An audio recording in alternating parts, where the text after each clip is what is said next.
Assalamualaikum warahmatullahi wabarakatuh. Sahabat rahimakumullah. Tema kita kali ini, batasilah bicaramu karena banyak bicara belum tentu bijak. A multi-much of word is no proof of prudent mind. Banyak bicara itu bukan bukti pikiran seorang bijaksana. Jadi, jangan kira banyak bicara, banyak kasih kajian, banyak kasih nasihat dianggap bijaksana. Belum tentu. Justru orang yang bijaksana tidak banyak bicara. Kenapa? Dia lebih sibuk untuk mencermati dirinya, membaca dirinya dibandingkan membaca orang lain. Orang bijaksana paham jari telunjuknya menunjuk orang lain, namun 4 jari lainnya menunjuk ke dirinya sendiri. Artinya, lebih banyak koreksi ke dalam dibandingkan keluar. Hal ini sulit untuk banyak orang. Makanya orang yang banyak bicara belum tentu dirinya bijaksana. Jadi, ada 2 pilihan di video ini, berbicara atau diam. Isi video ini akan menentukan pilihan Anda. Ada 4 prinsip sebelum berbicara. Pertama, be silent or let the word more than silent. Diamlah, tidak usah banyak bicara, kecuali kata-katamu lebih berharga daripada diam. Perintah dasarnya adalah diam. Bicara kalau perlu saja. Kalau tidak ada gunanya, jangan bicara, kecuali yang kamu bicarakan adalah baik daripada diam. Lebih baik diam kemudian disuruh bicara, daripada berbicara kemudian disuruh diam. Ini bertujuan menyuruh kita berhati-hati dalam berkata-kata. Sebab barang siapa banyak bicaranya, maka banyak pula salahnya. Jadi, batasilah dan bicaralah secukupnya. Ingat, salamatul insani fi hifdzul lisani.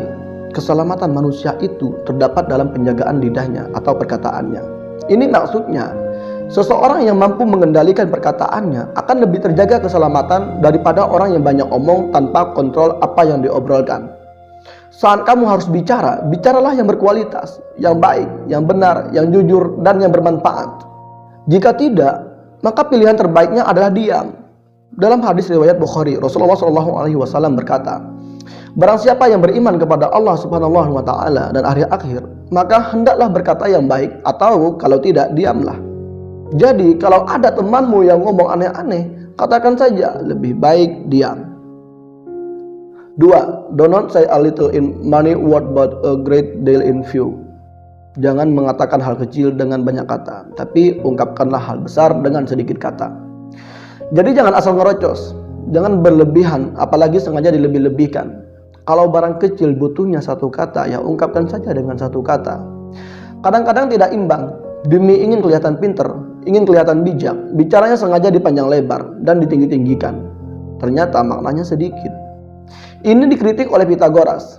Kalau bisa, ngomong hal-hal besar dengan sedikit kata dibandingkan ngomong hal kecil dengan banyak kata. Kasihan diri Anda, pada akhirnya dalam diamnya orang lain Anda dianggap bodoh.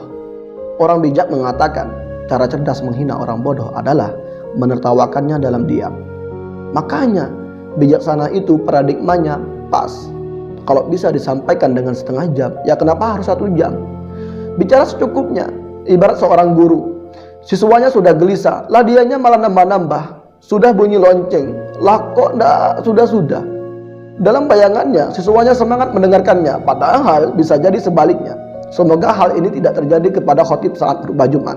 Sayang jika khotibnya berapi-api, jamaahnya berair-air. 3. The all the short word yes or no are those which require the most to go. Kata-kata itu semakin pendek semakin memancing orang untuk berpikir. Termasuk kata-kata yang paling pendek, ya atau tidak. Kalau kita ngomong iya atau tidak, itu akan membuat lawan bicaramu mikir, itu tadi ya maksudnya apa ya? Kan gitu. Teman kamu bicara panjang-panjang, dia tanya gimana menurutmu. Terus kamu jawab, iya. Oke. Oh, bahkan ada yang cuma dikasih jempol. Sadisnya cuma dikasih 2 centang biru saja. Wah, itu temanmu pasti bingung. Jangan kira lawan bicaramu bilang iya atau ngasih jempol itu setuju denganmu. Belum tentu. Bisa jadi dia hanya menenangkanmu karena malas saja dengarmu ngomong.